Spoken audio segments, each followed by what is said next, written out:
আজকের এই মাহফিল থেকে তওবা করে যাই, জীবন যতদিন থাকবে আর কোনোদিন নামাজ ছাড়বো না, আর কোনোদিন রোজা ছাড়বো না, আর কোনোদিন মানুষের সাথে বেঈমানি করব না। তওবা করার যদি নিয়াত হয়, খাঁটি তওবার নিয়াতে দুটি হাত আমার আল্লাহকে দেখায়া দি। হায় আল্লাহ, তওবা কবুল করে নাও, তোমার পায়ে সিজদা করার তৌফিক দান করো গো মালিক। আমি আল্লাহ পাক রব্বুল আলামিন দুনিয়ার মানুষের জন্য অসংখ্য অগণিত নিয়ামত সৃষ্টি করেছি। আমি আল্লাহ বান্দাকে সৃষ্টি করেছি, আবার বান্দার জন্য অগণিত নিয়ামত দান করেছি। এত পরিমাণ নিয়ামত আমি আল্লাহ বান্দার জন্য রেখেছি। ও বান্দা, কিয়ামত পর্যন্ত যদি তুমি গুনতে থাকো, কিয়ামত অতিবাহিত হয়ে যাবে, আমি আল্লাহর নিয়ামত গণনা করে শেষ করতে পারবে না। ইলতাসু পেয়েছি তোমায় ও মালিক আমার, নেই কেহ নেই তুমি ছাড়া এ হৃদয়ে আর, নেই কেহ নেই তুমি ছাড়া এ হৃদয়ে আর, দিলতাসু পেয়েছি তোমায় ও মালিক আমার, দিলতাসু পেয়েছি তোমায় ও মালিক আমার। যেদিকে নয়ন ফিরাই সুবিশাল এই দুনিয়া হয়, যেদিকে নয়ন ফিরাই সুবিশাল এই দুনিয়া হয়, নিপুণ হাতে কে সাজালো এ যে কোন রূপকার, নিপুণ হাতে কে সাজালো এ যে কোন রূপকার, দিলতাসু পেয়েছি তোমায় ও মালিক আমার, দিলতাসু পেয়েছি তোমায় ও মালিক আমার। ইসলাম এখনো কায়েম হয় না কেন? ওয়াজ মাহফিলে লোকের অভাব নাই, ইসলামটা এখনো কায়েম হয় না কেন? মসজিদে মুসল্লির কোনো অভাব নাই, ইসলামটা কেন এখনো কায়েম হয় না? চরমনাই ছাড়ছি না, লোকের কোনো অভাব নাই, কিন্তু ইসলামটা এখনো কায়েম হয় না কেন? আদ্রসী দরবারে লোকের কোনো অভাব নাই, কিন্তু ইসলাম কায়েম হয় না কেন? এটা অনেকের ধারণা। আমি বলতে চাই, ইসলাম কায়েমের জন্য মাহফিলে লোক হবে এটা শর্ত নয়। ইসলাম কায়েম হবে এজন্য চরমনাই আদ্রসী সারসিনা লোক হবে এটা শর্ত নয়। ইসলাম কায়েম হওয়ার জন্য খাঁটি ইমানদার আল্লাহর গোলামের প্রয়োজন। আলহামদুলিল্লাহিল্লাযী জাআলাশ শামসা ওয়াল কমারা বিহুসবান والنجم والشجر يسجدان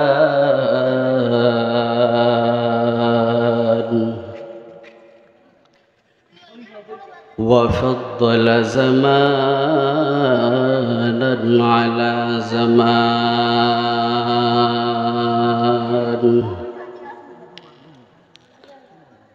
كما فضل مكانا على مكان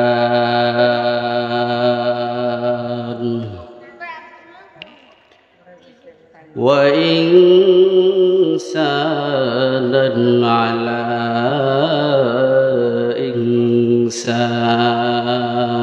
إنسان ونشهد أن لا إله إلا الله وحده لا شريك له لا ضد له ولا ند له ولا مثل له ونشهد أن لا إله إلا الله وحده لا شريك له ونشهد أن محمدًا عبد الله ورسوله أما بعد فأعوذ بالله من الشيطان الرجيم بسم الله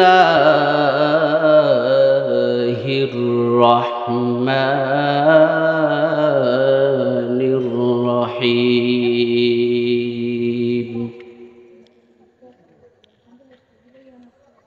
وما خلقت الجن والإنس إلا ليعبدون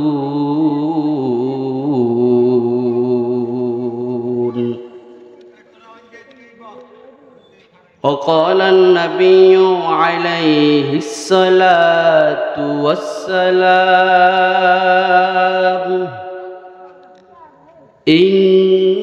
إنما الأعمال بالنيات أو كما قال النبي عليه الصلاة والسلام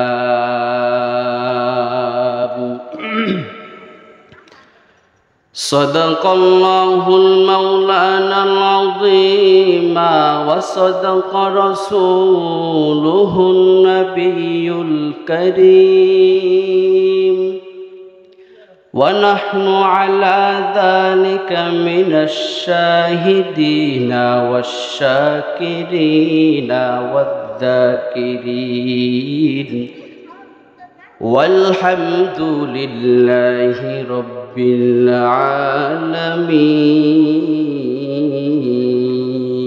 العالمين निगाह मोमिन से तो बदल जाती है तकदीर निगाह मोमिन से तो बदल जाते हैं तकदीर बंदा की कुव्वत नहीं कुदरत का इशारा ये बंदा की कुव्वत नहीं कुदरत का इशारा मैं सूरत यूसुफ को नहीं चाहने वाला मैं सूरत यूसुफ को नहीं चाहने वाला ऐ कैस के मानंद नहीं आशिक लैला ऐ कैस के मानंद नहीं आशिक लैला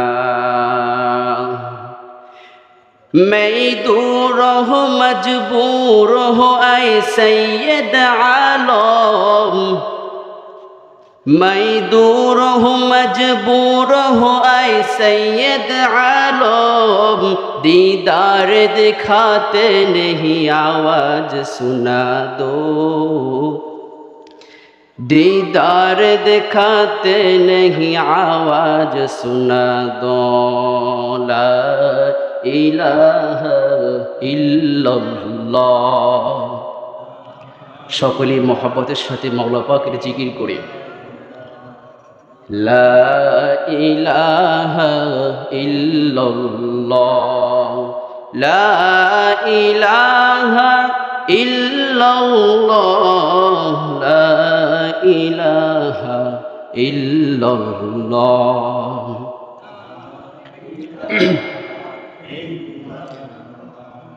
আসমানের মালিক যেই আল্লাহ জমিনের মালিক সেই আল্লাহ লা ইলাহা ইল্লাল্লাহ লা ইলাহা ইল্লাল্লাহ লা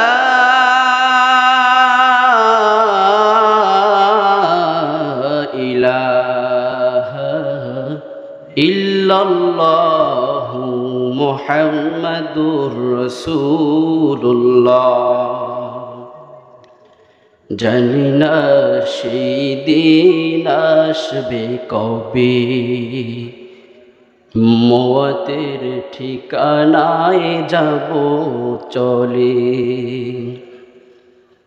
বিদায় বেলা যেন মধুর নাম,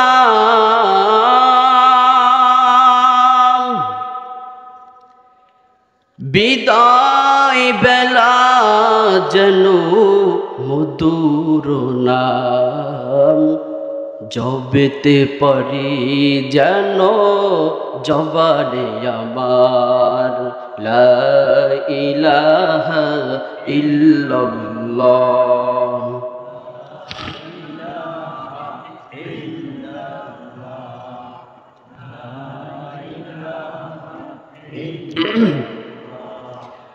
লা ইলাহা ইল্লাল্লাহ লা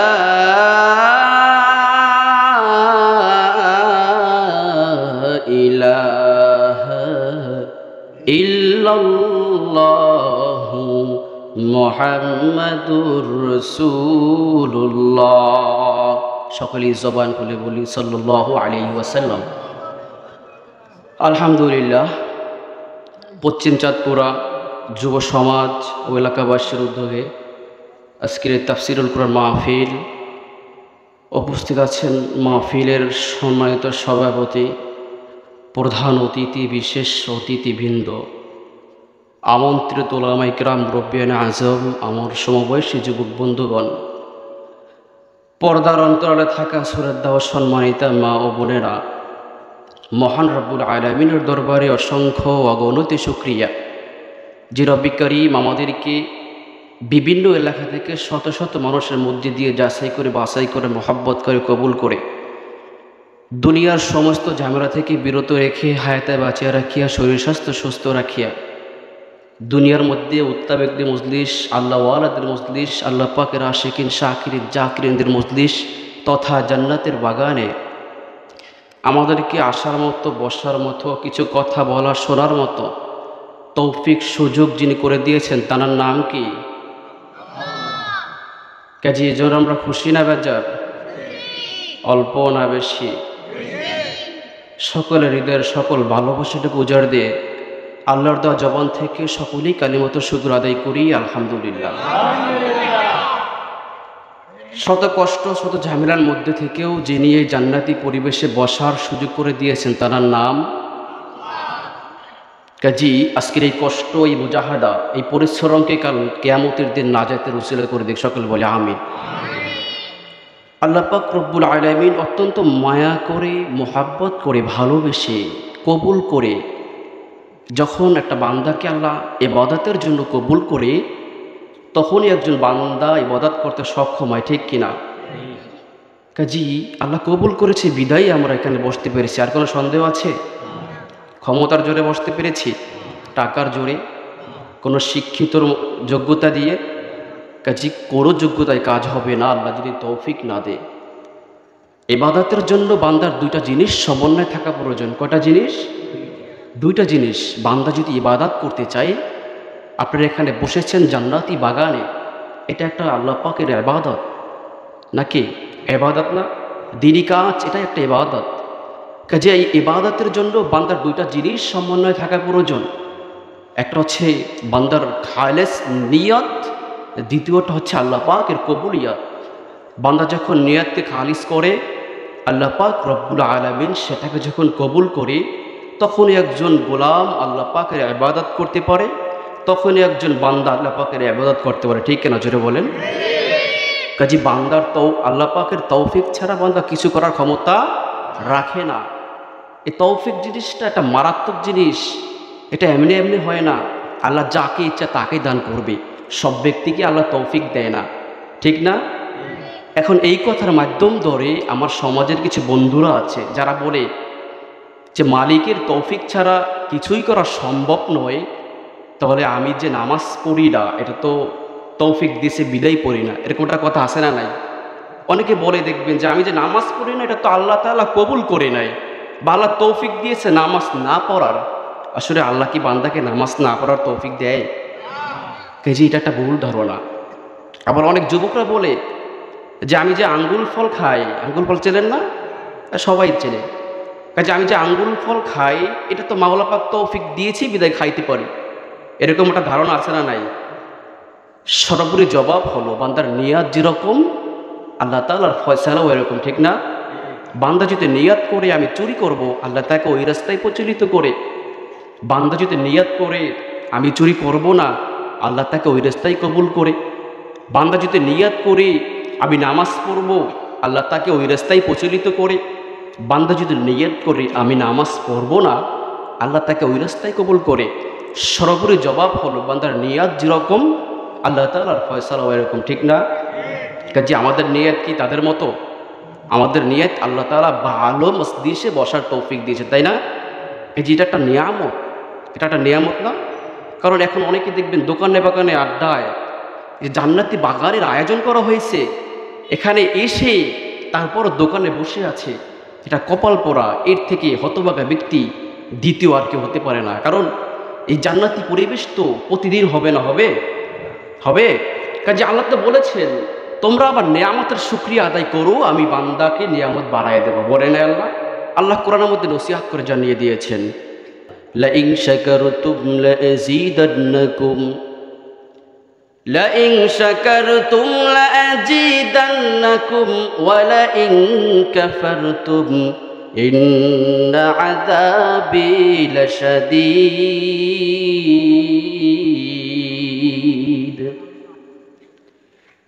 আল্লাহ পাক রব্বুল আলামিন কোরআনের মধ্যে নসিহত করে জানিয়ে দিয়েছেন, ও দুনিয়ার মানুষ তোমরা কি জানো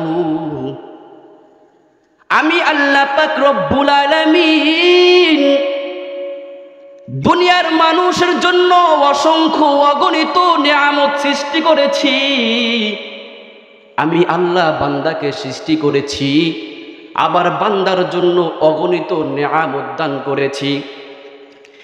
এত পরিমাণ নিয়ামত আমি আল্লাহ বান্দার জন্য রেখেছি। ও বান্দা, কিয়ামত পর্যন্ত যদি তুমি গুনতে থাকো, কিয়ামত অতিবাহিত হয়ে যাবে, আমি আল্লাহর নিয়ামত গণনা করে শেষ করতে পারবে না। আল্লাহ বলে আমি আল্লাহর নিয়ামত খাইবা, নিয়ামতের শুকরিয়া আদায় করবা। আমি আল্লাহর নিয়ামত শুকরিয়া আদায় করবা। যে বান্দা আমি আল্লাহর নিয়ামতের শুকরিয়া আদায় করবে, আমি আল্লাহ আরো নিয়ামত বাড়াইয়া দিব। কি বলেছে? আরো নিয়ামত বাড়াইয়া দিবে। আর যে বান্দা আমি আল্লাহর নিয়ামত খাইবা, শুকরিয়া আদায় করবা না, তোমরা জেনে রাখো যতটুকু নিয়ামত দান করেছি ওটাও ছিনাইয়া নিব। বরঞ্চ জেনে রাখো ইন্না আযাবি লাশাদীদ, আমি আল্লাহর আযাব বড় কঠিন। মূসা আলাইহিস সালাতু ওয়াস সালাম একদিন মালিকের সাথে কথা বলার জন্য যাইতেছেন। আসলে ঘটনা বলা মাকসাদ না, বুঝানোর জন্য বলতেছে। মূসা যাইতেছে, হঠাৎ করে পিছন থেকে এক ধনী ব্যক্তি ডাক দিয়া কয়, ওরে আল্লাহর পয়গম্বর মূসা, কই যাইতেছো? মূসা ডাক দিয়া কয়, ওরে আল্লাহর গোলাম, আমি তো আমার মালিকের সাথে কথা বলার জন্য যাইতেছি। আমরা চাইলেই কি মালিকের সাথে কথা বলতে পারবো? বলেন আপনারা? এটা আল্লাহর পয়গম্বর দ্বারা সম্ভব হয়েছে, আল্লাহ তাআলার ওলির দ্বারা সম্ভব হয়েছে, আল্লাহ ওয়ালার বান্দার দ্বারা সম্ভব হয়। কাজী মুসা আলাইহিস সালাতু ওয়াস সালাম মালিকের সাথে কথা বলার জন্য যাইতেছে। ওই ব্যক্তি ডাক দিয়া কয়, ওরে আল্লাহর পয়গম্বর, আল্লাহ তো আমাকে অডাল সম্পদ দান করেছে, আল্লাহ আমাকে দুনিয়ার জমিনে এত সম্পদ দান করেছে, যা বলতে বলতে শেষ হবে না। তুমি আল্লাহকে একটু জিজ্ঞাসা করিও, এমন কোন কাজ আছে যেটা করলে আমি বান্দার সম্পদ কমে যাবে। সম্পদ কমাইতে চাই, আর আমরা কি করতে চাই? বাড়াইতে চাই। কারণ যার যত সম্পদ বেশি তার হিসাব অত বেশি। এবার মুসা আলাইহিস সালাতু ওয়াস সালাম সামনে অগ্রসর হইতেছে। কিছু দূর যাওয়ার পরে আবার এক গরিব দরিদ্র ব্যক্তি ডাক দিয়া কয়, পয়গম্বর, মালিকরে একটু জিজ্ঞাসা করবা, আল্লাহ যে আমাকে দুনিয়ার জমিনের মধ্যে পাঠাইছে, এত পরিমাণ গরিব বানাইছে, থাকার মতো ভালো কোনো বাসস্থান নাই, আমি যে পোশাক পরব এই পোশাক পরার মতো ভালো একটা পোশাকও আমার নাই। এই কথা শুনে মুসা সামনের দিকে যাইতেছে। কিছুদিন যাওয়ার পর আর এক ব্যক্তি, মানুষ কিন্তু মানুষের মতো দেখা যায় না, কারণ অঙ্গ প্রত্যঙ্গ অনেক কিছুই নাই। উনি বলতেছে, মুসা, মালিককে একটু জিজ্ঞাসা করবা, আল্লাহ আমাকে দুনিয়ার জমিনের মধ্যে কেন পাঠাইছে, কেনই বা আল্লাহ আমাকে দুনিয়ার জমিনের মধ্যে বানাইয়া পাঠাইল। এবার আল্লাহর পয়গম্বর মুসা মালিকের সাথে কথা বলে যখন আবার আসতেছিলেন, ওই ধনী ব্যক্তির সাথে আবার দেখা হয়ে গেল। ওই ধনী ব্যক্তি ডাক দিয়া কয়, আল্লাহর পয়গম্বর মুসা, তুমি কি মালিকরে জিজ্ঞাসা করছো নি এমন কোন কাজ আছে যেটা আমি করলে আমি ব্যক্তির ধন সম্পদ কমে যাবে? মুসা কয়, ওরে আল্লাহর গোলাম, হ্যাঁ, এমন একটা কাজ যদি তুমি করো তোমার ধন সম্পদ আস্তে আস্তে কমে যাবে। কয়, তাড়াতাড়ি বলো এমন কোন কাজ? কয়, তুমি মালিকের শুকরিয়া আদায় করা বন্ধ করে দাও। কি বন্ধ করতে বলছে? শুকরিয়া আদায়, নিয়ামতের শুকরিয়া আদায় করা বন্ধ করতে বলছে। তুমি মালিকের শুকরিয়া আদায় করা বন্ধ করে দাও, দেখবা এমনি এমনি তোমার সম্পদ কমে যাবে। আল্লাহর গোলাম ডাক দিয়া কয়, ওরে আল্লাহর পয়গম্বর, শুনে নাও, মালিক আমাকে সম্পদ দিক বা না দিক, জীবন চলে যাব, মালিকের শুকরিয়া আদায় করা বন্ধ করব না। এবার দ্বিতীয় ব্যক্তির সাথে দেখা। দ্বিতীয় ব্যক্তি ডাক দিয়া কয়, ও মুসা, আল্লাহ কি বলেছে এমন কোন কাজ? ওই ব্যক্তি মুসা আলাইহিস সালাতু ওয়াস সালাম ডাক দিয়া কয়, ওরে আল্লাহর গোলাম, তুমি ধৈর্য ধারণ করো, মালিকের শুকরিয়া আদায় করা শুরু করো। তুমি ধৈর্য ধরো, একদিন আল্লাহ তোমাকে সম্পদের মালিক বানাইয়া দিবে। ওই ব্যক্তি ছিল একটু মাথা গরম, ধৈর্য ধরতে পারলেন না। উনি হঠাৎ করে বলে ফেললেন, ওরে আল্লাহর পয়গম্বর, কবে আমার সম্পদ হবে? মালিক কি আমার চোখে দেখে না? অসন্তুষ্ট হয়েছে যে কবে আমাকে ধনী বানাইবে, আল্লাহ কি আমার চোখে দেখে না? একথা আল্লাহ শুনছে কি শুনে নাই? আল্লাহ হঠাৎ করে এমন একটা বাতাসের ব্যবস্থা করেছে, যেই বাতাসের কারণে ওই দরিদ্র ব্যক্তির পরনের মধ্যে একটা নরমাল পোশাক ছিল, সেটাও ছিঁড়ে গেছে। থাকার জন্য ছোট্ট একটা বাসস্থান ছিল, সেটাও ভেঙে চুরে গেছে। এবার তৃতীয় ব্যক্তির সাথে দেখা। তৃতীয় ব্যক্তি ডাক দিয়া কয়, আল্লাহর পয়গম্বর, এমন কোন কাজ বা কেনই বা আল্লাহ আমাকে বানাইছে? মুসা ডাক দিয়া কয়, ওরে আল্লাহর গোলাম, আল্লাহ পাক রব্বুল আলামিন দুনিয়ার কোনো কাজে তোমাকে বানায় নাই। তোমাকে বানাইছে আল্লাহ জাহান্নামের মধ্যে একটা ছিদ্র আছে, এই ছিদ্রটা মারার জন্য তোমাকে বানাইছে। ওই লুলা ব্যক্তি ডাক দিয়া কয়, আল্লাহর পয়গম্বর, আলহামদুলিল্লাহ, আল্লাহ পৃথিবীতে এত এত মানুষ বানাইছে, কোটি কোটি লক্ষ লক্ষ মানুষ আল্লাহ বানাইছে। এই হাজার মানুষের মধ্যে আল্লাহ তার কাজের জন্য আমি গোলামকে পছন্দ করেছি। আমার থেকে সৌভাগ্য ব্যক্তি দুনিয়ায় আর কেউ হতে পারে না। কাজী যে অবস্থায় থাকি শুকরিয়া আদায় করতে হবে। এই জন্য আল্লাহ পাক রব্বুল আলামিন আমাদেরকে দুনিয়ার সমস্ত ঝামেলা থেকে ফারেক রেখে এই জান্নাতি পরিবেশে বসার সুযোগ করে দিয়েছেন। এর জন্য অন্তর খুলে আরো একবার শুকরিয়া আদায় করি, আলহামদুলিল্লাহ। শুকরিয়া আদায় করলে নিয়ামত বাড়িয়ে দিবে কে? হ্যাঁ, যারা আলহামদুলিল্লাহ বলেছেন তারা নিয়ামত বাড়তে থাকবে। এবং আল্লাহ বলেছেন, আসমান জমিনের মধ্যে যত ফাঁকা জায়গা আছে, যদি আমার সিফাতের নাম বলে ডাক দেওয়া হয়, এই ফাঁকা জায়গাগুলো ন্যাক দ্বারা পরিবর্তন করা হয়। জান্নাতের মধ্যে একটা ফল গাছ লাগানো হয়। কাজে এই জন্য আল্লাহর সিফাতের নাম বলা দরকার আছে না নাই?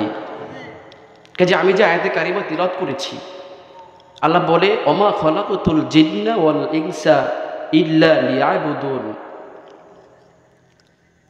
হে দুনিয়ার মানুষ, তোমরা কি জানো আমি মানুষ এবং জিন জাতিকে কেন সৃষ্টি করেছি? আল্লাহ বলে, আমি মানুষ এবং জিন জাতিকে আমি আল্লাহর ইবাদতের জন্য সৃষ্টি করেছি। ঠিক না?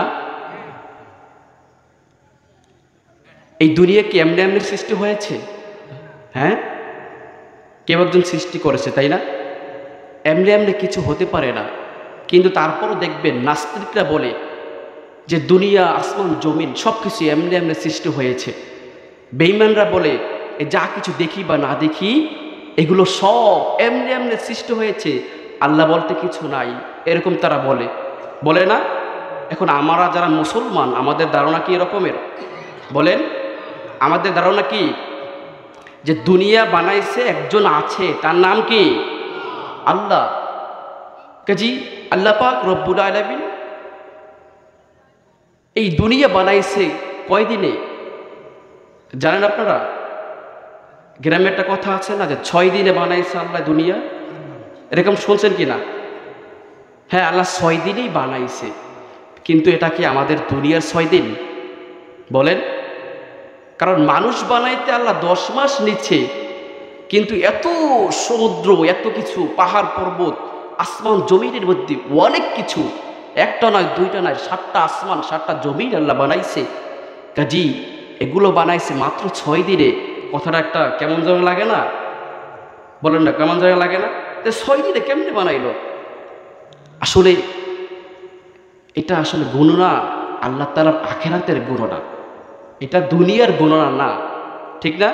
আমরা মনে করি যে আমরা 80 বছর বয়স পেয়েছি, 100 বছর বয়স পেয়েছি, অনেক লম্বা একটা সময়, এরকম মনে করি না? কিন্তু এটা লম্বা সময় না, এটা আখিরাতের তুলনা অনুযায়ী 2-1 সেকেন্ড। বিশ্বাস হয়? 2-1 সেকেন্ড। আর আল্লাহ বিশ্বাস হয় না? বিশ্বাস হবে। আমি ধারণাটা ভেঙে দিচ্ছি। আল্লাহ আসমান জমিন বানাইছে 6 দিনে, কিন্তু এটা আল্লাহর গণনার 6 দিন। আল্লাহর গণনা অনুযায়ী একদিন আমাদের দুনিয়ার 1000 বছর। আল্লাহর গণনার একদিন আমাদের দুনিয়ার 1000 বছর। তাহলে আল্লাহর গণনার 6 দিন, আমাদের দুনিয়ার কয় দিন? 6000 বছর।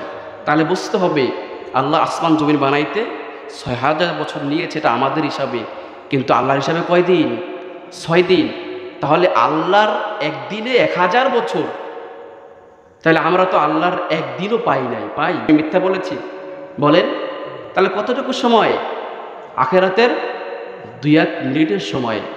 এই জন্যই তো আল্লাহ বলেছেন, ওয়ামা খালাকুতুল জিন্না ওয়াল ইনস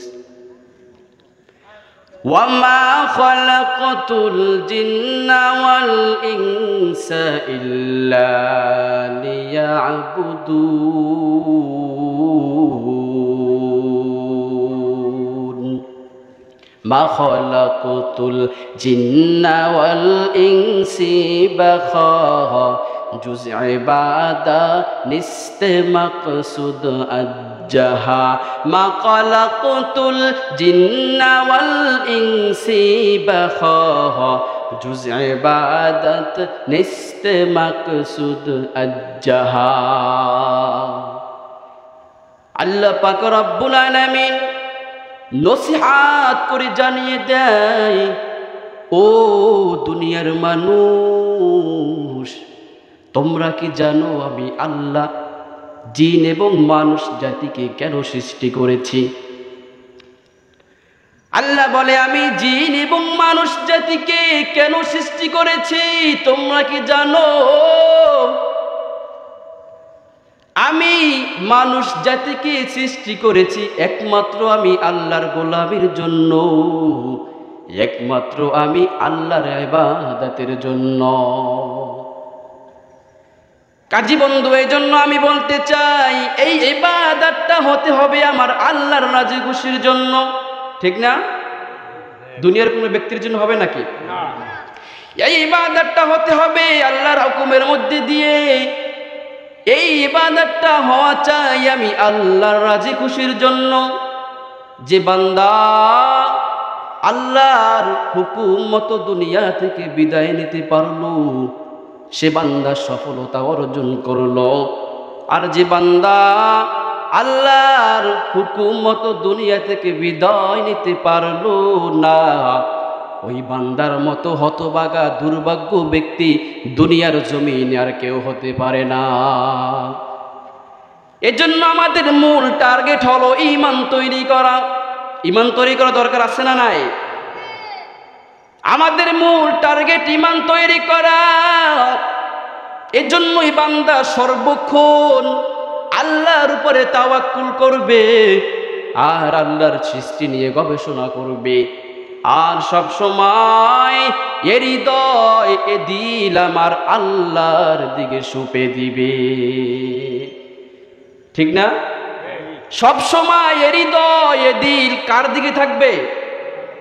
দিলটা সঁপেছি তোমায় ও মালিক আমার, নেই কেহ নেই তুমি ছাড়া এ হৃদয়ে আর, নেই কেহ নেই তুমি ছাড়া এ হৃদয়ে আর, দিলটা সঁপেছি তোমায় ও মালিক আমার, দিলটা সঁপেছি তোমায় ও মালিক আমার। যেদিকে নয়ন ফেরাই সুবিশাল এই দুনিয়া হয়, যেদিকে নয়ন ফেরাই সুবিশাল এই দুনিয়া হয়, নিপুণ হাতে কে সাজালো এ যে কোন রূপকার, নিপুণ হাতে কে সাজালো এ যে কোন রূপকার, দিলটা সঁপেছি তোমায় ও মালিক আমার, দিলটা সঁপেছি তোমায় ও মালিক আমার। আওয়াজ দিয়ে বলি আল্লাহু আকবার। আল্লাহু আকবার বললে কোনো সমস্যা আছে? জবান দান করেছেন কে? আল্লাহর দেওয়া জবান থেকে আল্লাহর প্রশংসা করা দরকার আছে না নাই? আল্লাহু আকবার মানে আল্লাহ সব থেকে বড়। আল্লাহু আকবার মানে আল্লাহ সব থেকে বড়। মুসলমান, এই আল্লাহু আকবার মানে হচ্ছে আল্লাহ সব থেকে বড়। আর এই ভুলি হচ্ছে মুসলমানের জাতি ভুলি।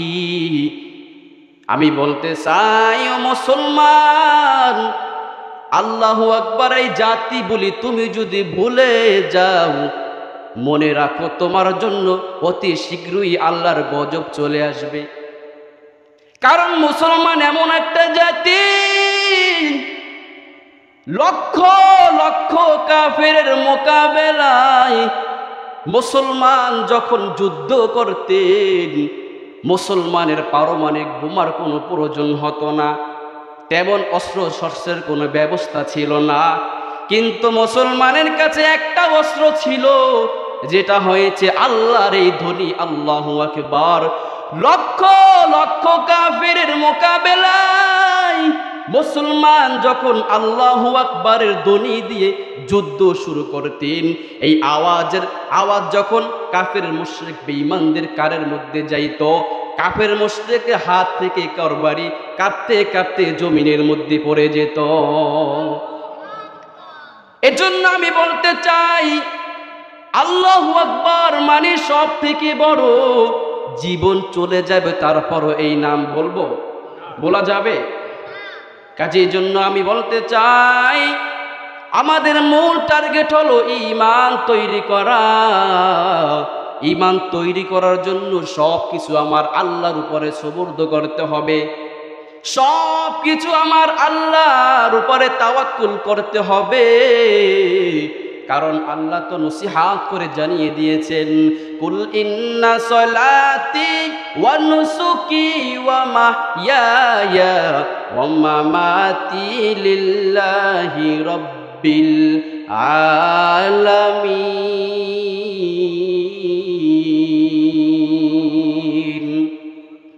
আল্লাহু আকবার বাড়ি যাই এখানে আঙ্গুল দিয়ে কইবেন, কেউ শুনবে না। আল্লাহর কালামের কথা শুনলে মানে আল্লাহর কথা শোনা, এটার মধ্যে বরত্ব পোষণ করার দরকার আছে না নাই? আমি আরো একবার তিলাওয়াত করব, একটা জবানও বন্ধ থাকবে না ইনশাআল্লাহ। কুল ইন্না সলাতি ওয়া নুসুকি ওয়া মাহইয়ায়া ওয়া মামাতি লিল্লাহি রাব্বিল আলামিন। আল্লাহ বলে, ও দুনিয়ার মানুষ, বান্দা তো রোজা বলো, নামাজ বলো, মরে যাওয়া বলো, বেঁচে থাকা বলো, সব কিছু একটাই উদ্দেশ্য, আমি আল্লাহর উপরে তাওয়াক্কুল করতে হবে। সব কিছু আমি আল্লাহর জন্য, সব কিছু আমি আল্লাহর জন্য। মুসলমান, আমি বলতে চাই, এই জীবনে নামাজ বলেন, রোজা বলেন, কুরবানি বলেন, হজ বলেন, বেঁচে থাকা বলেন, মরে যাওয়া বলেন, সব কিছুর পিছনে একটাই মাকসাদ, ঈমান নিয়ে দুনিয়া থেকে বিদায় নেওয়া যায়। যে বান্দা আল্লাহর হুকুম অনুযায়ী ঈমান নিয়ে দুনিয়া থেকে বিদায় নিতে পারলো, ওই বান্দা সফলতা অর্জন করলো। আর যে বান্দা আল্লাহর হুকুম মতো ঈমান না নিয়ে দুনিয়া থেকে বিদায় নিতে পারলো না, ওই বান্দার মতো হতভাগা ব্যক্তি দ্বিতীয় জমিনে আর কেউ হতে পারে না। এজন্যই তো আল্লাহ পাক রব্বুল আলামিন বলেছে, বান্দা সব কিছুর পিছনে শর্ত লাগিয়ে দিয়েছি, তোমরাই সফলতা অর্জন করবে, তোমরাই বিজয় অর্জন করবে, তোমরাই সফলতা অর্জন করবে, তোমরাই বিজয় অর্জন করবে। তবে শর্ত আছে না নাই? ঈমান তৈরি করা। আল্লাহ বলেছে, ওয়ালা তাহিনু ওয়ালা তাহজানু ওয়া আনতুমুল আ'লাউনা ইন কুনতুম মুমিনিন। আল্লাহ বলে, ও দুনিয়ার মানুষ, ও চাঁদপুর এলাকার মুসলমান, আল্লাহ নসিহত করে জানিয়ে দিয়েছে, তোমরাই বিজয় অর্জন করবে, তোমরাই সফলতা অর্জন করবে। শর্ত হলো যদি তোমরা ঈমানদার হও। শর্ত কি? এই দুনিয়ার জমিনের মধ্যে গোটা মানুষ জাতির মধ্যে মুসলমানের সাথে দুনিয়ার কোনো ব্যক্তি যদি না থাকে, যিনি আছে তার নাম কি? সকলে আওয়াজ দিয়া বলি। আল্লাহ যদি আমার আপনার সাথে থাকে, কোনো চিন্তা আছে? হ্যাঁ, কোনো চিন্তা আছে? আল্লাহ বলে, বান্দা আমি তোরে বানাইছি আমি গোলামের জন্য, তুই আমার গোলাম হয়ে যা। আমি আল্লাহ দুনিয়ার সব মাখলুক তোর গোলাম বানাইয়া দিব। বিশ্বাস হয়? হ্যাঁ। আল্লাহর বান্দা করে ইব্রাহিম রহমাতুল্লাহি আলাইহি, উনি সমাজের মধ্যে একজন বুজুর্গ লোক ছিলেন, সমাজে ভালো কাজ করে থাকেন। বিশেষ করে সমাজের মধ্যে যেই জায়গায় ময়লা থাকতো পরিষ্কার করে দিতেন, সদগায়ে জারিয়া। কারণ মানুষ চলাফেরা করবে, মানুষের চলাফেরার জন্য যেন কষ্ট না হয়, এর জন্য উনি এই কাজটা করে থাকেন। তো হঠাৎ করে একদিন রাস্তা থেকে যাইতেছে, দূর থেকে দেখতে পাইল রাস্তার পাশে একটা গম্বুজ জঙ্গলে ভরে গেছে, ময়লা আবর্জনায় ভরে গেছে। উনি মনে মনে চিন্তা করলেন, এই জঙ্গলটা আমি পরিষ্কার করে দিব, কারণ অনেক মুসাফির বান্দা আছে যারা চলাফেরা করে, বৃষ্টি যদি পড়ে এই বৃষ্টির জন্য এই গম্বুজের মধ্যে ছায়া পাবে। উনি গম্বুজ সাফ করার জন্য যায়, ভালো করে খেয়াল করে দেখে গম্বুজের মধ্যে আল্লাহর এক ভিন্ন মাখলুক বাঘ তার বাচ্চা কোলে নিয়ে বাচ্চাকে দুধ পান করাইতেছে। আচ্ছা, বাঘ যদি মানুষকে দেখে ছেড়ে দিবে? হ্যাঁ, না খেয়ে ফেলবে? কিন্তু আল্লাহ তো বলেছে, রে বান্দা তুই আমার গোলাম হয়ে যা, আমি আল্লাহ সব মাখলুক তোর গোলাম বানায় দিব। ওই বান্দা ডাক দিয়া কয়, ও ভাগ, আমি এক আল্লাহর গোলাম, তুমি যেখানে বসে আছো এই জায়গাটা আমি পরিষ্কার করতে চাই। আল্লাহর বান্দা করে ইব্রাহিম বাঘকে যাওয়ার জন্য বলতে দেরি, কিন্তু বাঘ ওই কথা শুনে বাচ্চা নিয়ে যাইতে দেরি করে না। খাখো বাদো আবু আতিস বান্দা মানে তু মুর্দা বাহক জিন্দা, আউলিয়ারা কারে উকবা ইখতিয়ার, কার দুনিয়া আউলিয়ারা ইখতিয়ার। মাইলে মুমিন চুয়ে মুমিন মিশাওয়াহ, মাইলে কাফের সুয়ে কা। যে বান্দা আল্লাহর গোলাম হতে পারবে, শুধু মানুষই না পুরা গোটা মাখলুক তার গোলাম বানায়া দিবে। এজন্য আমি বলতে চাই, যারা মুসলমান জাতিকে ধ্বংস করতে চায়, মুসলমানের বিজয় ছিনিয়ে নিতে চায়, যদি মুসলমান ঈমানওয়ালা হয়, ওই কাফের মুশরিক যারা মুসলমান জাতিকে ধ্বংস করতে চায়, মুসলমানকে এই দুনিয়া থেকে চিরতরে বিদায় বানাইতে চায়, যদি মুসলমান ঈমানওয়ালা হতে পারে, ওরা মুসলমানকে ধ্বংস করতে পারবে না, ওরা মুসলমানের বিজয় ছিনিয়ে নিতে পারবে না, বরং ওরা নিজেরাই ধ্বংস হয়ে যাবে। কারণ আল্লাহ তো শর্ত লাগিয়ে দিয়েছেন, তোমরাই সফলতা অর্জন করবে, তোমরাই বিজয় অর্জন করবে। ও চাঁদপুরা এলাকার মুসলমান, ও পর্দার আড়ালের মা, ও যুবক ভাই, ভালো করে শুনে নাও, দুনিয়া আখিরাতে সব কাজে তোমরাই সফলতা অর্জন করবে, কিন্তু যদি শর্ত হলো তোমরা মুমিন হও। আমরা সকলে জিকির করি লা ইলাহা ইল্লাল্লাহ, আগায় আগায় বসে লা ইলাহা ইল্লাল্লাহ, লা ইলাহা ইল্লাল্লাহ, লা ইলাহা ইল্লাল্লাহ।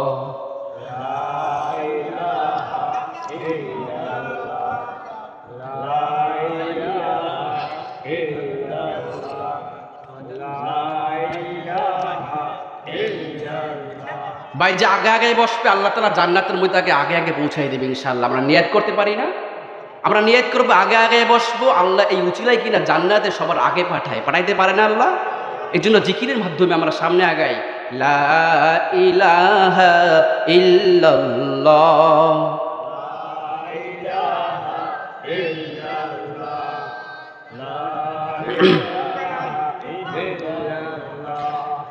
লা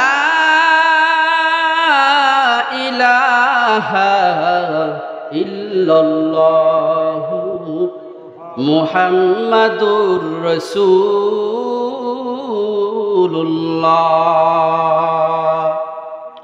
আরবের দেশে মক্কা নগরী,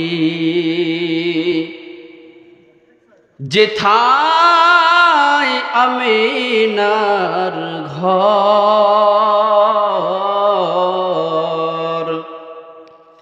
খোদারে করুণা কাউসার হই জরেছে বারংবার। লা ইলাহা ইল্লাল্লাহ,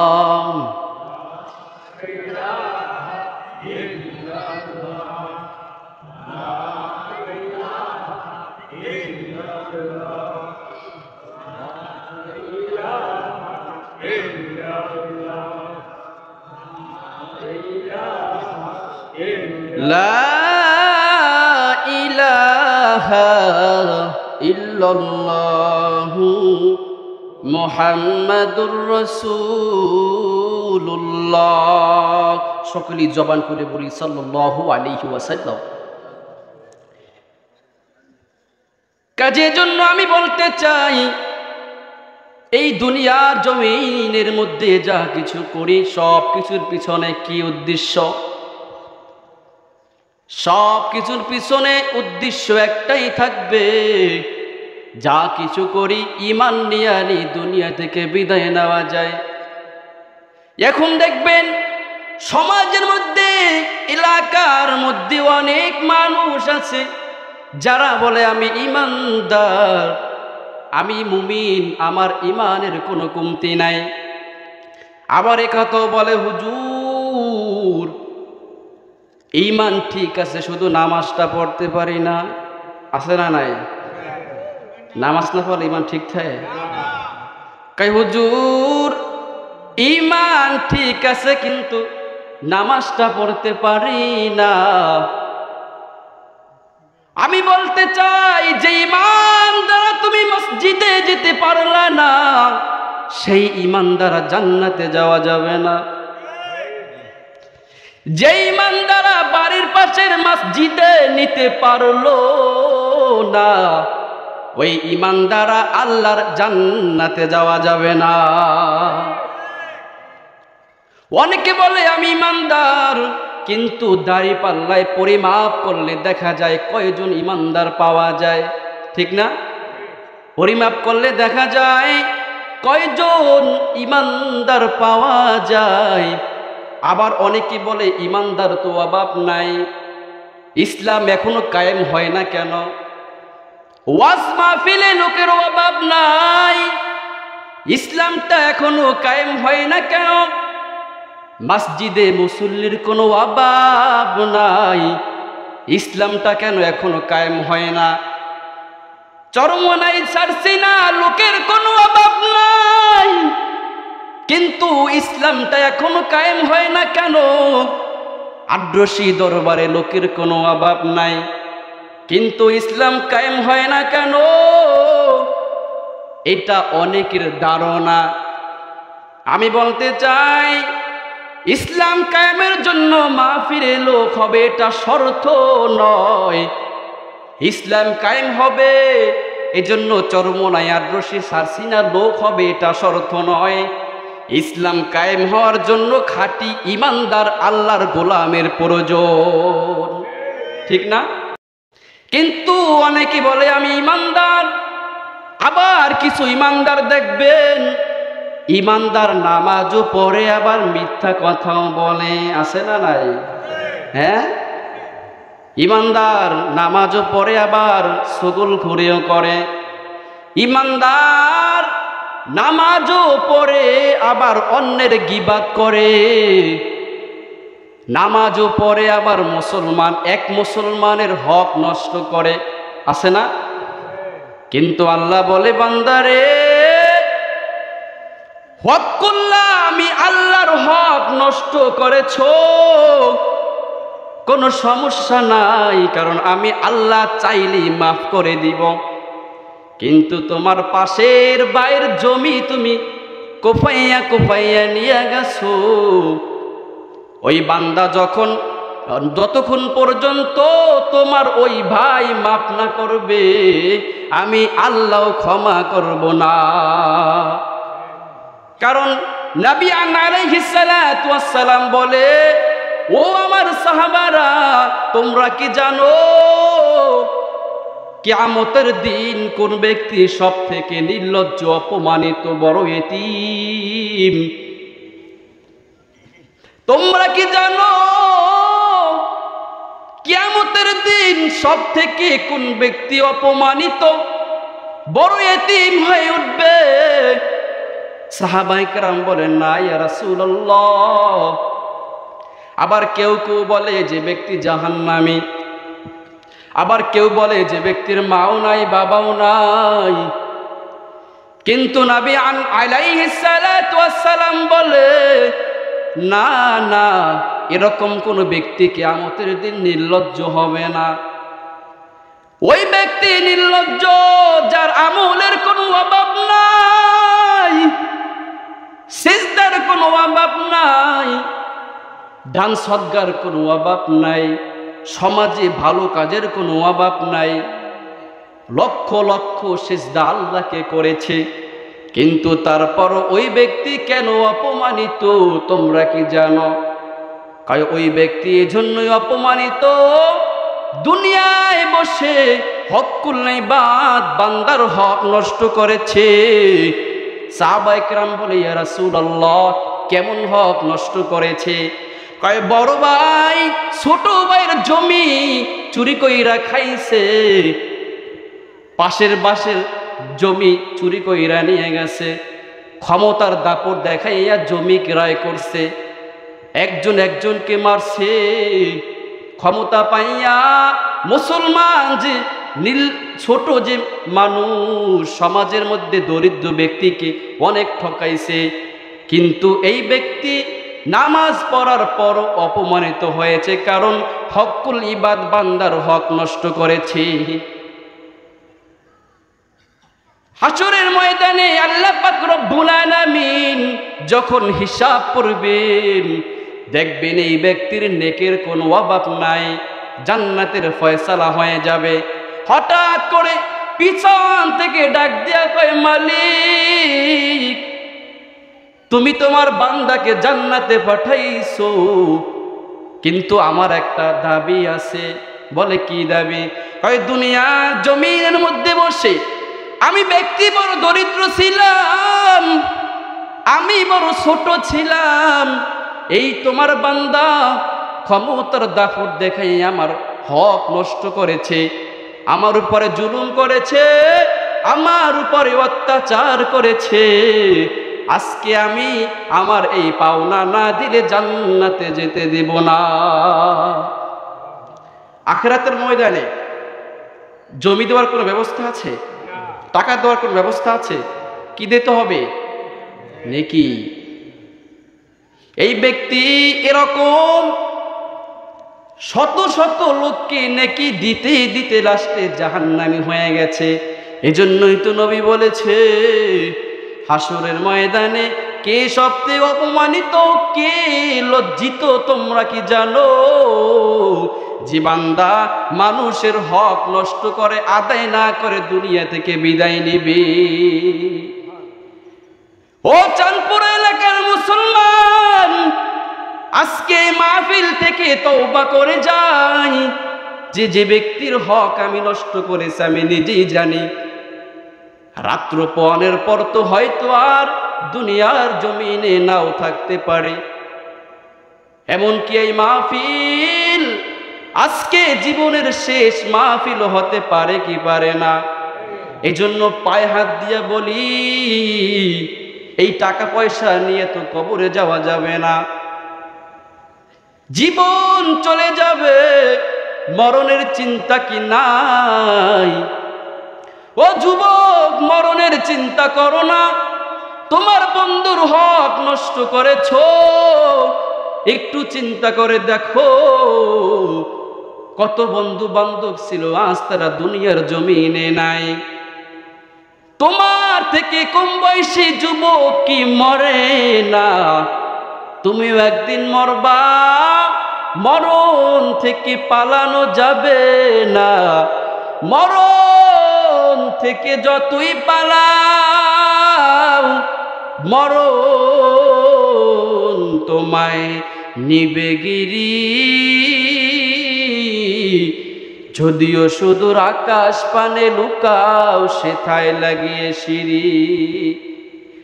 মাঝিওয়ালা নৌকা চালায়, ও মাঝি ভাই, বেলা ডোবার আগে আমি ওপার উঠতে চাই। ডুবে গেলে বেলা যে আর উঠে, ভেঙে গেলে মেলা যে আর মেলে না। এজন্য আমি বলতে চাই, কখন মরবো আমরা কেউ জানি না, কখন দুনিয়া থেকে বিদায় নিব আমরা কেউ জানি না। যার হক নষ্ট করেছি এই হক আদায় করে যেন দুনিয়া থেকে বিদায় নিতে পারি, এই তৌফিক আল্লাহ সবাইকে দান করুন। কাজী আল্লাহর হক নষ্ট করেছে, নামাজ পড়েন নাই, রোজা রাখেন নাই, আল্লাহ চাইলেই মাফ করে দিবে। আল্লাহ চাইলে কি করবে? পিছনের বাইরে আল্লাহ চাইলে কি করবে? মাফ করে দিবে। কিন্তু বান্দার হক, হকুল ইবাদ, আপনার ছোট ভাইকে কষ্ট দিয়েছেন, সে মূর্খ, বুঝে না, দলিল কি লেখছে জানে না, বুজুং বাজুং বুঝাইয়া দিয়া বেশি জমি আপনি নিয়েছেন, আপনার সহপাঠী পাশের জমি আইল কাটতে কাটতে তার মধ্যে ঢুকাইছেন। এটা যতক্ষণ পর্যন্ত ওই ভাই মাফ না করবে, ওই গোলাপ মাফ না করবে, ততক্ষণ পর্যন্ত আল্লাহ মাফ করবে না। কাজে ন্যাক আদায় করতে করতে যদি পাহাড় সমতুল্য হয়ে থাকে, এই ন্যাক দ্বারা কোনো কাজে আসবে না।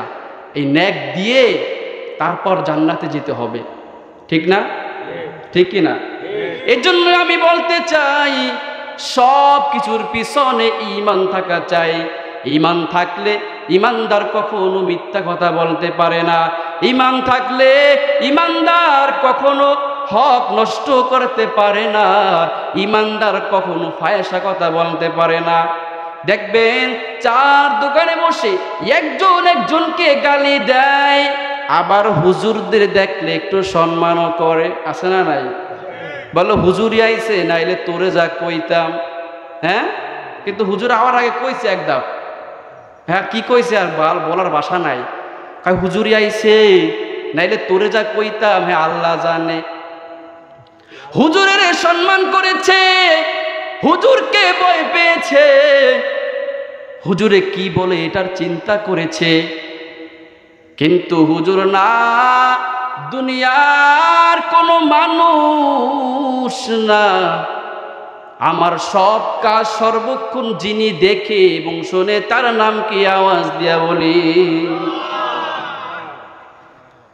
আল্লাহ পাক রব্বুল আলামিন প্রতি সেকেন্ডের হিসাব লিখে রেখেছেন। শুধু লেখাই নাই, তার ফেরেশতার মাধ্যমে ভিডিও আকারে রেকর্ড করা হয়ে যায়। বিশ্বাস হয়?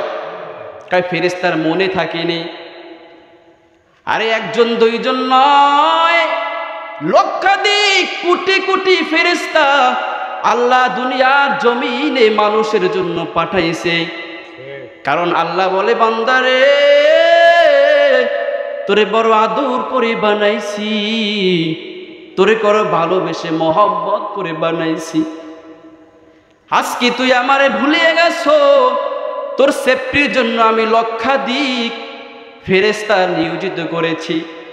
তার একটা সাধারণ নমুনা আমি বলি, কিয়ামত পর্যন্ত, পৃথিবীর শুরু থেকে কিয়ামত পর্যন্ত একজন ফেরেশতা একদিন দায়িত্ব পালন করবে।